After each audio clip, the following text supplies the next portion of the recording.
नमस्कार दोस्तों। बिहार में चुनावी बिगुल बजने वाला है। हर किसी के मन में यही सवाल है कि वोटिंग कब होगी, कितने चरणों में होगी और तारीखों का ऐलान कब होगा। आज हम आपको उसी का पूरा अपडेट देंगे, सीधी, सच्ची और आसान भाषा में। अगर आप लोग नए आए हैं तो हमारे चैनल पे सब्सक्राइब कर लें। तो चलिए शुरू करते हैं। दोस्तों, बिहार विधानसभा का कार्यकाल 22 नवंबर 2025 को खत्म हो रहा है। उसी कार्यकाल से पहले चुनाव करवाना जरूरी है। खबरें साफ है कि इस बार वोटिंग नवंबर के पहले या दूसरे हफ्ते में होगी संभवतः, और वो भी 3 चरणों में। यानी नवंबर का महीना बिहार की राजनीति में काफी गर्म रहने वाला है। त्योहार और चुनाव। अब आप सोच रहे होंगे कि चुनाव की तारीख इतनी लेट क्यों है। असल में आयोग ने ध्यान रखा है कि बिहार के 2 बड़े त्योहार, दिवाली और छठ, ये सबसे बड़ी पर्व बिहार की मानी जाती है।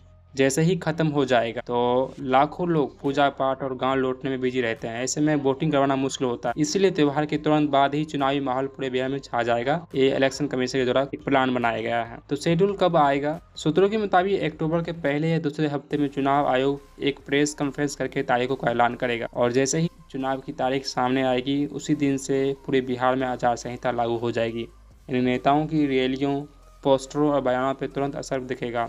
यानी कि आपको बहुत तरह के हर जगह रैलियाँ, पार्टी की पोस्टर्स और नेताओं की भाषण सुनने को मिलेंगे। चुनाव से पहले एक और बड़ा मुद्दा सामने आया है, मतदाता सूची। जी हाँ दोस्तों, जब से स्पेशल इंटेंसिव रिवीजन बिहार में शुरू हुई है तब से बिहार में एक माहौल बनाया गया था। खबर है कि लाखों नाम वोटर लिस्ट से हटाए भी गए, और विपक्ष का कहना है कि इसमें गरीब और अल्पसंख्यक समाज के लोगों को सिर्फ टारगेट किया गया है, उन्हें जानबूझ के नाम काटा गया है। वहीं चुनाव आयोग का एक आरोप लगता है कि वो कहीं न कहीं बीजेपी का काम कर रहे हैं। वहीं चुनाव आयोग का कहना है कि ये तो सिर्फ डुप्लीकेट वोटर थी, उसका नाम काटा गया था, इसमें किसी के साथ भेदभाव नहीं हो रहा है। अब सच्चाई क्या है ये तुम आने वाले दिन में साफ होगा, लेकिन इस मुद्दे ने राजनीति जरूर गर्मा। दोस्तों, पार्टियां भी अब पूरी तरह से चुनावी मोड में आ चुकी हैं। वीआईपी पार्टी ने आरक्षण को मुद्दा बनाकर नया गाना लॉन्च कर दिया है, हक हमारा आरक्षण।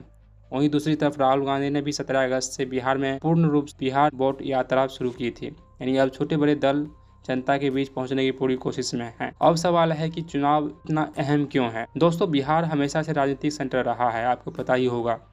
यहाँ जो नतीजे आते हैं उसका असर दिल्ली तक पहुँचता है। एनडीए बनाम इंडिया गठबंधन, दोनों के लिए चुनावी इज्जत का सवाल है। और यहीं पर एक थर्ड पार्टी भी है सर, आप उसे भूलिएगा नहीं, जन स्वराज।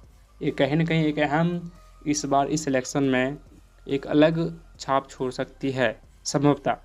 ये तो मैं नहीं कह सकता हूँ, लेकिन सूत्रों के हिसाब से कहा गया कि जिस हिसाब से जन स्वराज एक आम पब्लिकों को कनेक्ट कर रहा है, कहीं न कहीं इंडिया बनाम इंडिया गठबंधन के बीच ना हो के जन स्वराज के बीच भी हो सकता है। खैर, भले कुछ नहीं कहा जा सकता है। तो दोस्तों, अब आपका साफ हो गया कि बिहार चुनाव कब और कैसे होने वाला है। आपके हिसाब से इस बार बाजी कौन मारेगा, एनडीए या इंडिया गठबंधन या जन स्वराज? कमेंट में अपनी राय जरूर लिखें। वीडियो अच्छा लगे तो उसे लाइक शेयर करें और चैनल को सब्सक्राइब कराना मत भूलिए। अगर ये वीडियो आप फेसबुक पर देख रहे हैं तो फॉलो कर लें। तो मिलते हैं एक नेक्स्ट वीडियो में, तब तक के लिए धन्यवाद।